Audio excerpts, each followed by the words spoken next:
Hello,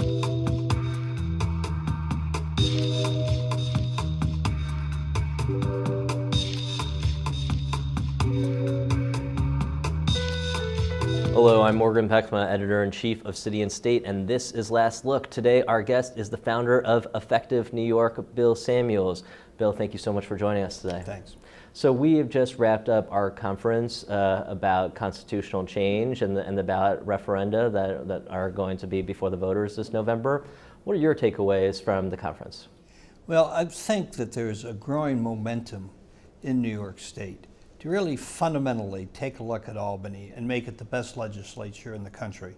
The recent elections in New York City were really a whole new wind of young people and progressives that are taking over city government. So for us to be able to have some of the leading experts on the New York State Constitution get exposed to you, get exposed to the New York Times, these are people that have really good ideas of how to make New York State a robust economy by being sure our Constitution is cutting edge. So it was really a very good session. What were some of the particular ideas that leapt out at you that maybe surprised you, that you learned something new Well, from? one of the new ones, which is interesting, I call it the Boast Amendment.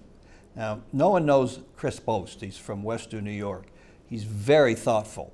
And he pointed to Florida that has a permanent constitutional amendment division. And every 20 years, they make recommendations that go automatically on the ballot. And that it's actually been a very efficient way to update the Constitution versus the more cumbersome process we have, which is we have to have an entire convention every 20 years.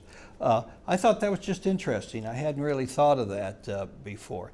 And we had, I think, a beginning dialogue on how education's funded, okay? And a beginning understanding of how the 1894 educational clause, which makes the property tax very, very fundamental to how we educate our students, we started to talk about, should we look at that? Is it really working? So there are a host of ideas, but the end of the story was that in 2014, as the governor campaigns for re-election, we are going to develop a host of very specific constitutional ideas for the purpose of using that re-election to have a dialogue about what we should do and shouldn't do, because you still have to get a lot of involvement of people who are open to really changing our 1894 Constitution. It seemed like the majority of the experts who spoke on the various panels and even the participants in this conference were in favor of the idea of a 2017 Constitutional Convention.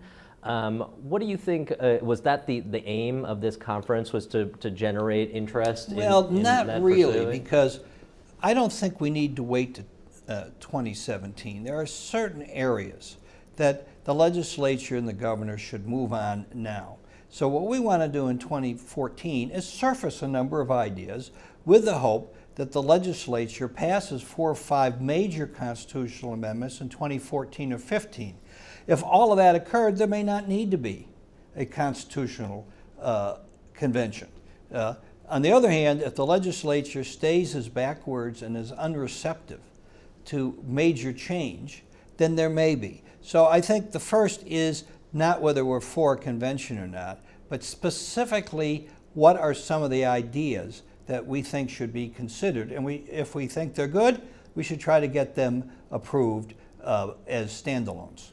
Professor Jerry Benjamin from SUNY New Paltz was saying that, talking about some of the steps that could be taken in advance of a 2017 convention to best lay the groundwork, to make sure that we have the best delegates, to perhaps there could be a People's Commission decide and how to approach the convention.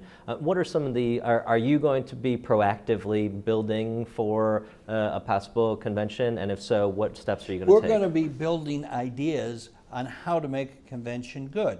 Some of them, if you go back to 1967, my predecessor, Howard Samuels, who founded Effective New York, suggested, and Democrats agreed, that instead of having 3 delegates per state senate, all elected, that there be a nonpartisan agreement on the third delegate who's neutral and has a deep background in the issues. So there's probably 6 or 7 great ideas that we'll debate in 2014 that could improve a convention. But it doesn't bother me. I trust the people in New York. We are not a right-wing state. We should not be fearful of putting people in a room and with responsibility to improve the foundation of our government. I have a lot of confidence if we did it. We'd be very excited. We have to trust our elected officials, and all the good ideas don't come from the Democrats. A lot of them come from the Republicans. I happen to have been convinced by Brian Kolb, for instance, that we ought to consider term limits for legislators. So I think we take the right and the left, and we have the courage to say, unlike Albany, unlike Washington, let's come together and think this out, and we'll have a good result.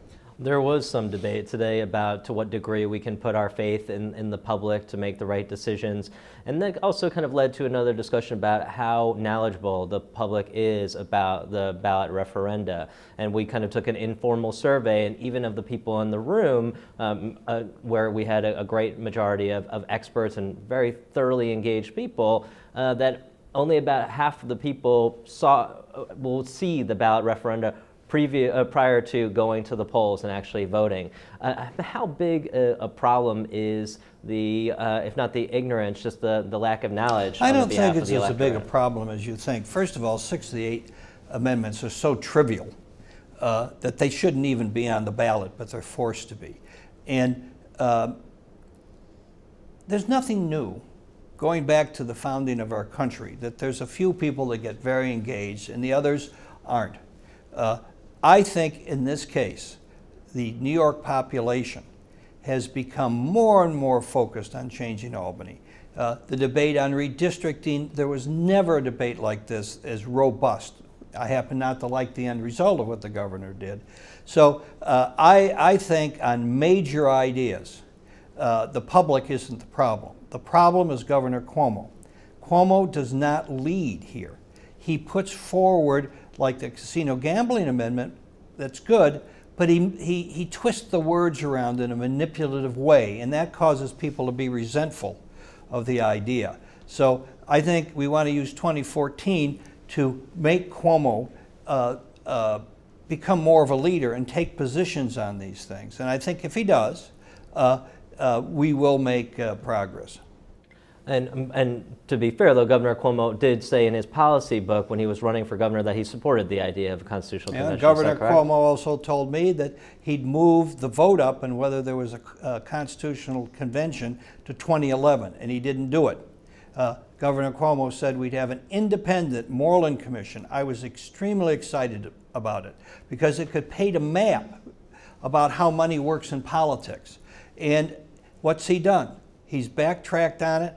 He has stopped subpoenas of information going to our own state party.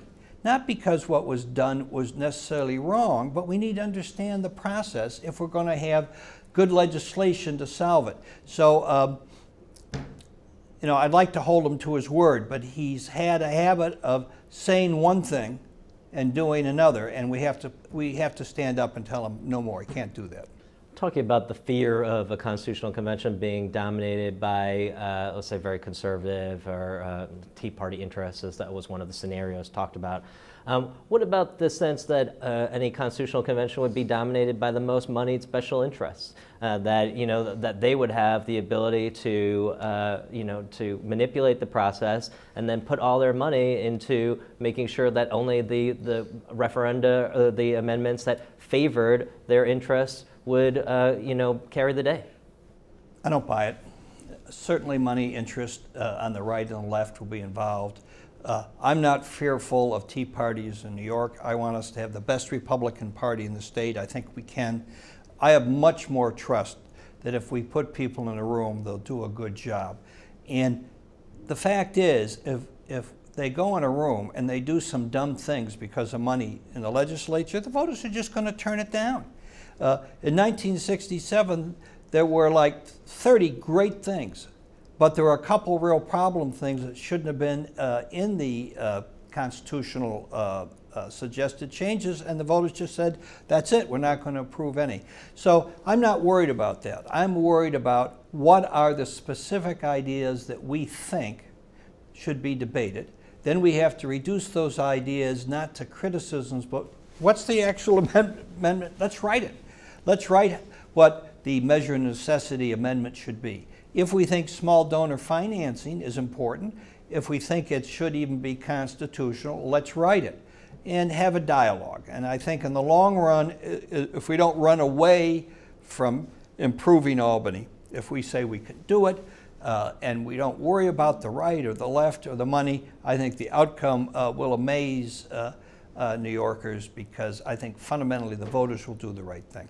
Another issue that was debated today was that there were so many piecemeal approaches to amending the Constitution, and that's why the document is so disjointed.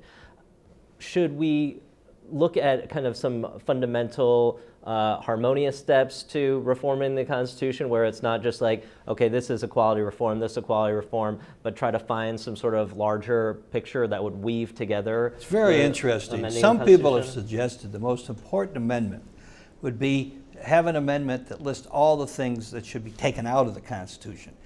In many cases, they're outdated. In other cases, they're even illegal. And that in of itself would trim down the Constitution. Is there any reason, as important as Forever Wild is, that for 200 house owners that everybody agrees should own their house, that Forever Wild didn't mean that their houses be destroyed, they're 200 years trying to get their title approved, and now it's a constitutional amendment. So I think creatively, if there was an amendment that just cleaned it up and took certain things that should be statutory out, that would be a very interesting approach. And I think Peter Galey probably could do that. But the fact is, it needs leadership. In 2014, what we want is more discussion on this. I am no expert on the Constitution. I have learned so much from working with Dr. Benjamin and Peter Galey and Robert Ward.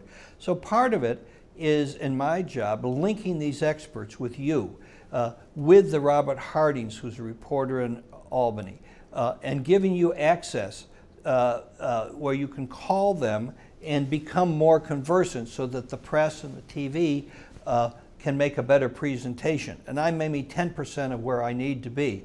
But all of us that want to improve New York need to spend some time with these experts and decide where we agree and where we disagree. And we want to do a lot of that next year.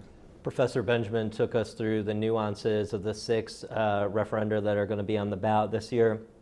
Are there any of them that you intend to vote no on? You know, that's a good question. On the measure of necessity, which has been used 1,279 times since 1995, where the governor and the 3 men in the room just make a decision and bills get passed in the middle of the night, okay? That measure should be really reformed. And the reform proposal is that instead of those 3 men having to at least print the bill and put it on the legislator's desk, they can just send an email 1 minute before the vote. I'm not going to vote for that. It's being promoted as saving paper. What really should have been done is either it eliminated, 28 states don't have a measure of necessity, or said if you're going to be able to evade the 3-day publishing requirement, define what an emergency is. So as a matter of principle, I'm going to vote against that one. I'll probably vote for the casino amendment, but I'm so offended by the manipulation of the language that I'm almost saying maybe I won't vote for it. I'm still going to vote for it. But I think the one I'm clearly not going to vote for is the tinkering with the measure of necessity, because the governor, instead of having an amendment that makes it easier for the 3 men in the room to avoid public discussion of legislation, I think that's just not worth doing. I'd rather say no. I'm clearly going to vote against the redistricting amendment, but that's on for next year. And I think that one will be defeated. Bill Samuels, thank you so much for joining us. Thank you. And that's it for this episode of Last Look. For more episodes, please join us on the web at cityandstateny.com.